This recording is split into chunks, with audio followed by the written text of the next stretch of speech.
Estimados amigos, ¿cómo están? Bienvenidos a El Venezolano TV. En este es su programa Con la Lupa, donde el politólogo Jesús González, @Chugo González, y quien les habla, Leonardo Morales, @Leo Morales P. Estamos permanentemente analizando algunos eventos del acontecer nacional, en particular aquellos que tienen un alto interés para la colectividad, sobre todo en un país como el nuestro, como Venezuela, que como ustedes saben atraviesa una severa crisis y que requiere que permanentemente quienes nos dedicamos pues al análisis político, al estar pendientes de los acontecimientos y sucesos que ocurren en nuestra sociedad, estemos comentándolos permanentemente, sistemáticamente, con todos ustedes, de modo tal de que efectivamente podamos brindarles, la información suficiente para que ustedes puedan hacerse su propio juicio sobre lo que está ocurriendo y que no estén comprando ideas de otros, sino que simplemente ustedes lo analicen, lo vean, lo discutan y efectivamente tomen parte de acuerdo a la información que reciben.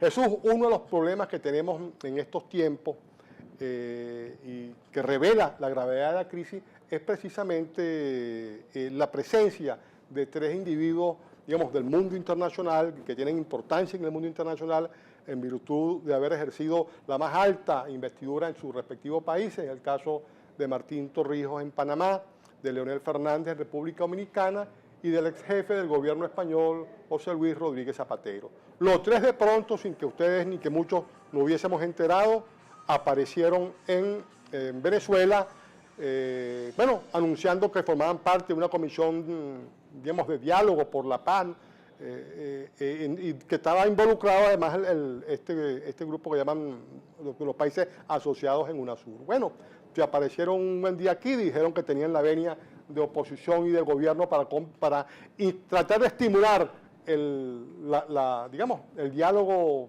necesario para buscar salida a las circunstancias que estamos viviendo. Mira, Leo, el tema del diálogo es un tema necesario, pero para dialogar hay que tener una disposición. Eso es como cuando tú tienes una novia, tú no le pides lo que tú quieres a la novia de una manera brusca, grosera, ¿no? El diálogo necesita un ambiente, necesita una forma de desarrollarse, necesita una agenda.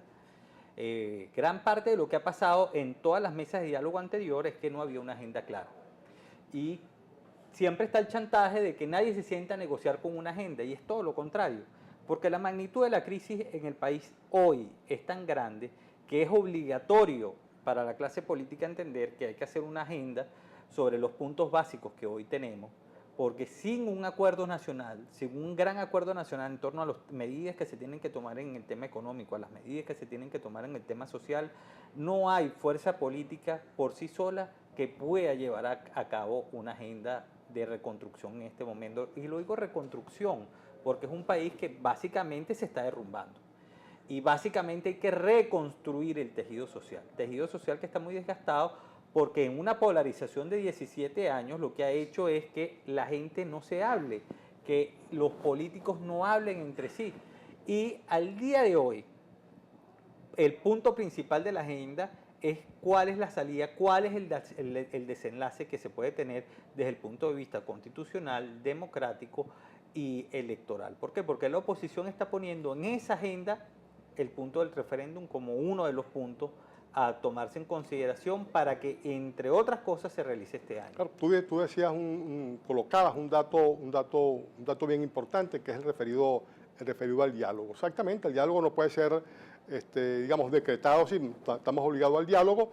Obviamente estamos obligados al diálogo, pero no se puede decretar, es decir, tiene que haber la disposición de todos aquellos actores a sentarse a dialogar. Y dialogar es no solamente hablar y no oír al otro, sino requiere que toda conversación tenga, presente a alguien que está oyendo lo que usted está diciendo y que sobre lo que usted dice, sobre lo que usted opina, delibera, ella va a tomar determinado partido o va a responder de alguna manera con alguna otra propuesta. Sobre ese particular, Jesús, tomamos la opinión de Juan José Molina, secretario general del Partido Avanzada Progresista, con quien tuvimos una reunión y aprovechamos de solicitarle sus impresiones a propósito de la llegada de Leonel Fernández, Martín Torrijos y José Luis Rodríguez Zapatero. Vean lo que piensa Juan José Molina, de Avanzada Progresista. Para Avanzada Progresista, la visita de estas personalidades del mundo político es muy importante, sobre la base de la situación tan crítica que se vive en el país, donde el gobierno no ha querido, aun cuando insta a que se abra un diálogo, no ha querido hacer ese diálogo con sus propios nacionales. Vienen y nos visitan entonces de otras latitudes personalidades políticas que buscan hacer valer el peso fundamental, el peso político que tiene el diálogo para que nosotros podamos resolver y dirimir nuestros problemas políticos, sociales y económicos. Mira, Leo, eso que dice Juan José Molina es clave. ¿Quién y cómo invita al diálogo? El gobierno invitó a 3. ¿Qué es lo que se hace en este tipo de negociaciones? Tú estás buscando un tercero entre las partes. ¿Por qué? Porque las partes no son capaces de hablar. Eso, en teoría de la negociación, eso generalmente cuando la comunicación entre las partes ceden, no avanzan y se está deteriorando los problemas políticos y sociales, como en el caso de Venezuela, tú buscas un tercero entre las partes.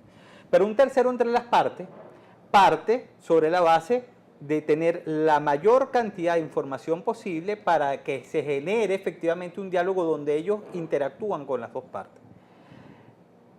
Eso no es el caso específico de parte de los que están llegando aquí, porque parten de una preconcepción de que aquí hay una guerra económica. Una guerra económica que sabe el país que efectivamente la están viviendo todos los venezolanos que no consiguen harina, pan, que no consiguen leche, etcétera, pero que es básicamente el resumen de un modelo económico que fracasó. Claro. Ahora, cuando tú metes un tercero entre las partes que da una opinión, que fija una posición antes de que empiecen las negociaciones, tú estás predisponiendo a la otra parte a que esa parte no interactúe en ese diálogo que se está planteando. Fíjate lo siguiente sobre eso que tú decías. Estos 3 señores que vinieron exactamente invitados por UNASUR, a ellos advirtieron que tenían la buena, digamos, el beneplácito de unos y de otros, es decir, del gobierno y de la oposición. Esa es la razón por la cual están aquí. Pero sin embargo, revela digamos, elementos importantes que es conveniente considerar. La primera de ellas es el grado de debilidad que siente el gobierno. Yo creo que el gobierno por fin acusó recibo de la grave crisis que vive el país, que a pesar de que está presente hace mucho tiempo, que la viven viviendo hace bastante tiempo, por fin recibe, digamos, un duro golpe y no tiene otro remedio que invitarlo. Si ustedes recuerdan la entrevista de esa que hubo en la noche, el señor Leonel Fernández, que se va a encargar del área económica, en fin de cuentas lo que viene es echarle aceite a los motores, porque ninguno de los motores arrancó, porque los motores necesitan ser impulsados por tracción de sangre, porque solos no pueden andar. Entonces, esa circunstancia que ustedes vieron esa noche allí revela el estado de debilidad que tiene el gobierno en materia económica. En el próximo corte vamos a seguir avanzando sobre este tema. Diálogo, una palabra básica de entendimiento en la sociedad democrática. Un diálogo que se rompió, 17 años prácticamente, gobierno y oposición no se hablan y se han ido acusando en los últimos meses, en los últimos 3 años fundamentalmente, de que hay una guerra económica, de que los políticos hacen una guerra contra el pueblo, del otro lado dicen que es el modelo económico, etcétera. O sea, la posibilidad de dialogar, de hablar, entre otras cosas, el gran elector habla a través de las urnas que se expresaron en el mes de diciembre, hace menos de un año, hace menos de 6 meses, y se expresaron de una forma contundente, sacando 112 diputados, que para empezar el diálogo debería haber una restitución de esos 3 diputados del estado Amazonas. ¿Por qué? Porque esos diputados fueron votados, electos por el pueblo, electos por el venezolano. ¿Qué y cuál es la motivación del diálogo que hoy está intentando hacer el gobierno? Como lo digo, con estos actores que, por cierto, tienen un tinte político, ¿no? O sea, vienen con un discurso político que está muy marcado con el discurso del gobierno. Eso hay que verlo. Claro, eso hay que verlo, y yo estoy de acuerdo contigo, el diálogo como lo analizamos hace poco, pero también hay otros 2 elementos que están, digamos, vinculados, Jesús, ¿no? Porque efectivamente tú dices, bueno, la gente se expresó en un proceso electoral que colocó a un sector del político del país con las 2/3 partes de la Asamblea Nacional, que le fueron bislados 3 parlamentarios, dejando a un Estado sin derechos políticos. A los ciudadanos de un Estado de este país, de esa federación que es Venezuela, quedaron excluidos. Si hay una parte del país que no tiene derechos políticos, el TCJ de este país le vulneró los derechos políticos a los ciudadanos de un Estado asociado a Venezuela. Pero todas estas circunstancias, ese evento que colocó 112 diputados en la Asamblea Nacional era el momento preciso para iniciar un proceso de diálogo, porque el diálogo no requiere exclusivamente la presencia de un tercero para sentarse a conversar. Diálogo es deliberar en la Asamblea Nacional. Diálogo es, así como transcurrieron el periodo pasado de la Asamblea Nacional, esta debió transcurrir con unos diputados que expresan una posición que se supone que es la voluntad de un electorado y que el otro la rebate o la comparte cuando tenga que compartirla. Pero eso es lo que se espera de la Asamblea Nacional, pero eso no es lo que está ocurriendo, entre otras cosas, porque el gobierno entiende que para la única manera de gobernar es manteniendo bajo control y subyugado todos los demás poderes, que en este caso no se le dio porque el país, el pueblo votó en contra del gobierno. Bueno, ese era un momento extraordinario para gobernar. Quizás por eso, y te dejo allí este elemento, Jesús, quizás por eso al día de hoy el país este año arrancó fervorosamente solicitando el revocatorio del presidente Maduro, porque precisamente su legitimidad es sumamente baja y a la luz de lo que estamos viendo, bueno, por supuesto, eso ha extremado los principios de representación, entre otras cosas, se hacen en las democracias para intentar hacer con el elector una amplificación de discursos de legitimidad de gobierno, claro, o de discursos de legitimidad de acción. El gran país se manifestó con 112 diputados. Esos 112 diputados que estaban ahí, que ya ahora son 110 diputados, o 109 diputados, que es lo que tenemos hoy en la Asamblea, no han podido conversar en términos importantes para buscar soluciones a los problemas que tienen. De hecho, el gobierno lo que está es intentando anular a esa asamblea y a los representantes de esa asamblea, a los legítimos representantes del pueblo, arrecho, por cierto, de esa asamblea, porque los números están expresando que la animadversión del pueblo en su gran mayoría al presidente Nicolás Maduro. Pero seguimos preguntándole al secretario general de Avanzada Progresista ¿qué opina él sobre esta agenda de diálogo que se le está presentando al país? Juan José Molina nos dice lo siguiente. Sí, bueno, son tres figuras fundamentales también, sobre todo en este momento. El revocatorio es una propuesta, una opción que tenemos los venezolanos para dirimir también las diferencias que tengamos con quienes nos gobiernan. Pocos países en el mundo gozan o tienen en su constitución esa figura. Para algunos no es tan plural y diversa como se quiere hacer ver. Para otros que creemos que sí, es una opción que tenemos los venezolanos en democracia. El tema del revocatorio del gobierno de unidad nacional ha sido una bandera que ha levantado Avanzada Progresista y ha venido teniendo cabida en muchísimos sectores, sobre todo sectores políticos, intelectuales, que una propuesta de un acuerdo de unidad nacional para un gobierno de unidad nacional es lo que debemos concertar los venezolanos sin excluir y con mucha participación incorporar también en ese gobierno a quienes hoy en día... Como lo vemos ahí, una agenda que tiene tres pasos, una que tiene que ver con el referéndum revocatorio, un gobierno de unidad nacional y unas políticas que se tienen que armar alrededor de esa situación que tenemos hoy de crisis. Pero es que me parece correcta la posición de Juan José, porque sí, las tres circunstancias, diálogo, revocatorio y gobierno de unidad nacional, no están divorciadas, porque si al día de hoy con la crisis que estamos teniendo, con esto que están viviendo los venezolanos día a día haciendo colas para conseguir alimentos, para conseguir medicinas, y ahora,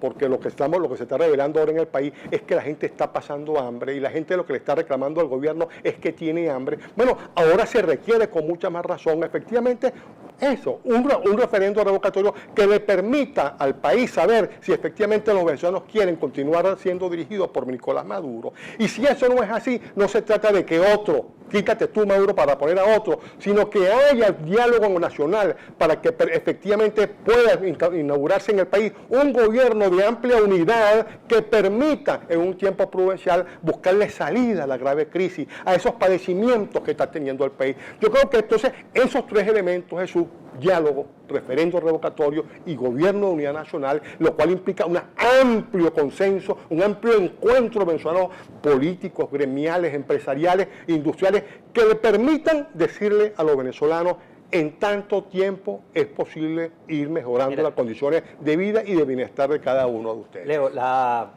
para no caer en el tema de cómo esas agendas de diálogo negociadas llegan a un punto de unidad nacional, que nosotros aquí tenemos, por cierto, eso que llamaban en la Cuarta República, eso que llamaban el Pacto de Punto Fijo, fue un gran acuerdo de unidad nacional que permitió que el país se desarrollara. Exactamente. Pero sin caer en el tema del Pacto de Punto Fijo, hay otros ejemplos maravillosos, como la Agenda 2020 de Malasia. Malasia tenía dos partidos en disputa, y esos dos partidos en disputa dijeron: mira, vamos a hacer una cosa, chicos. Hay 20 puntos en la agenda, estos 20 puntos en los que nos vamos a poner de acuerdo. Salga sapo, salga rana, ganes tú la próxima presidencia o la gane yo, estos puntos van para los próximos 20 años. Y eran puntos que tenían que ver con desarrollo educativo, con calidad de vida. Un acuerdo. Y ese acuerdo se respetó durante 20 años. De hecho, se respetó menos porque a los 15 años ya todos los 20 puntos que se tenían previstos inicialmente se habían cumplido con creces. Es decir, un país que entendió que entre todos podía construir rápidamente, con un cambio muy rápido, una velocidad. ¿Por qué? Porque aquí se ha repetido 1000 veces que nosotros tenemos los recursos, y se ha repetido 1000 veces que tenemos las cosas, pero nos tenemos que poner de acuerdo. En el próximo Estimados amigos, como ustedes pueden ver, Jesús, los motores no arrancan solos, sí, requieren de un esfuerzo mayor. Si cada vez que usted observa al presidente reunido con todo su gabinete económico, con sus ministros, con sus soldados, militares, etcétera, diciendo que hay que impulsar los motores, es porque en definitiva ninguno ha arrancado.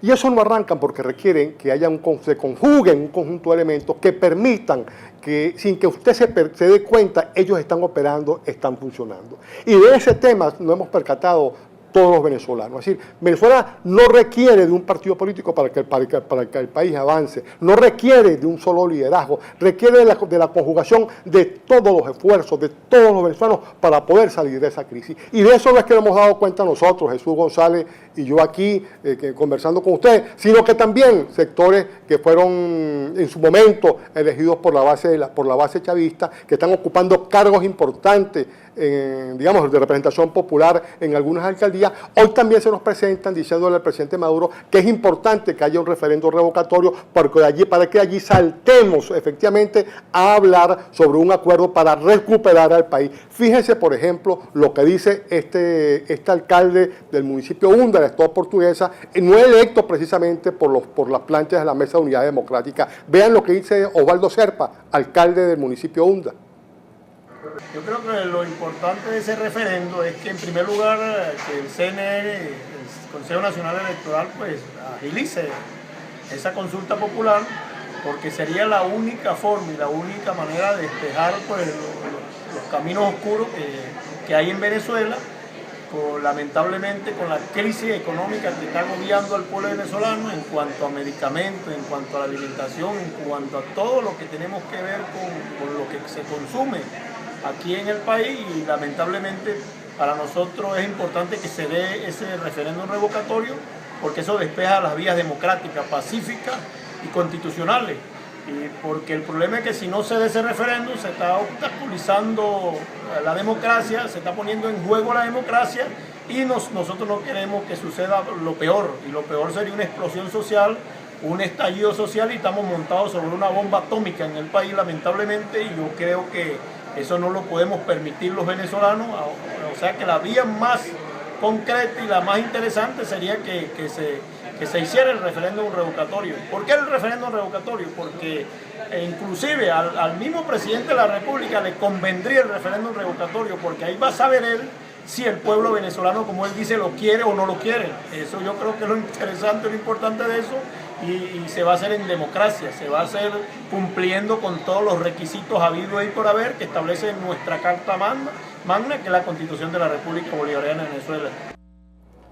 Bueno, a mí me parece eso la lógica correcta, pero la lógica que está intentando imponer desde el poder Maduro habla más de fuerza que de los caminos democráticos.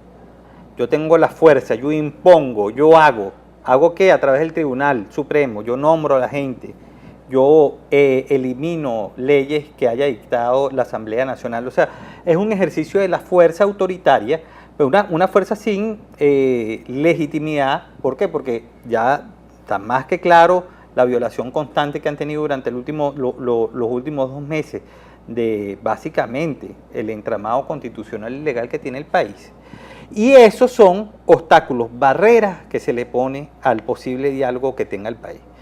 Un país que no arranca, entre otras cosas, como lo decía Leo, bueno, para que arranquen esos motores tú tienes que, entre otras cosas, dar algunas condiciones. Y la palabra confianza es una palabra clave que gira alrededor de todo este problema que nosotros tenemos aquí.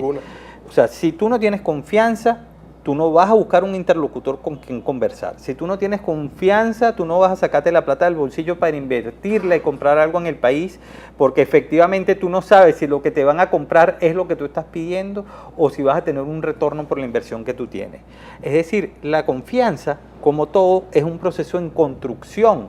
Y todo lo que ha dado el gobierno de Maduro en los últimos tiempos es todo lo contrario al término de confianza. Pero lo que está brindando confianza, Jesús, y me atrevo a señalarlo porque esta opinión que vimos hace poco del alcalde de Hunda, lo que revela es que hay confianza en algo, que hay confianza en una decisión que tomó el país en 1999, que dictó una constitución que establece unos mecanismos mediante los cuales se puede revisar la gestión de los individuos que se ocupan de cargos públicos por la vía electiva. Y uno de esos es el caso del presidente de la República. Efectivamente, la Constitución establece que es posible, cuando se observa que el desempeño del presidente de la República no es el mejor, que la gente pueda solicitar, digamos, preguntarse así más, ¿es posible revocar a este señor porque su gestión es absolutamente incompetente? Bueno, hay un conjunto de normas que dicen, bueno, si se cumplen estos parámetros, efectivamente puede ser revocado. Eso que señala Osvaldo Zerpa es efectivamente lo que no solo está recogiendo la mayoría de la población venezolana, sino que ya no solamente son sectores de oposición tradicionales, es decir, eso que llamaban la Mesa de Unidad Democrática, o que llaman la Mesa de Unidad Democrática, sino que también comienzan a aparecer voces de aquel lado que estuvieron acompañando al presidente Chávez, que seguramente en algún momento acompañaron a Nicolás Maduro, pero que hoy entiende que la circunstancia del país es sumamente grave, que no es posible seguir, digamos, caminando, transitando por un camino que nos lleva a una crisis cada vez mayor, cada vez superior, de mayor incertidumbre y de mucha pobreza, porque la gente hoy ya no solamente hace colas por conseguir los alimentos, como decía Osvaldo Zerpa, sino que también está pasando hambre. Hoy la gente, Jesús, hoy la gente, queridos amigos, está entendiendo que la Constitución le abre un espacio para resolver las cosas por vía pacífica y electorales, como lo señala la propia Constitución. Y lo que se le pide al gobierno es que ciñase a la Constitución, vamos a acompañar la Constitución y veamos qué es lo que decide el país. Bueno, pero el gobierno está diciendo que está acompañando la Constitución, yo no entiendo cuál es el tema. Bueno, pero lo que es un gobierno excesivamente tramposo y pícaro. El gobierno lo dijo, mira, de acuerdo a la Constitución, eso le toca al año que viene. Bueno, yo no estoy diciendo cuándo es revocatorio. Pero fíjate, Leo, el revocatorio tiene que ir porque es un evento constitucional. Independientemente de eso, cuando la situación de crisis es tan compleja como la que nosotros estamos viviendo, significa que tiene que haber un viraje en las posiciones que tienen los actores en conflicto para buscar una solución al país. Señores, nos vemos en nuestro próximo programa.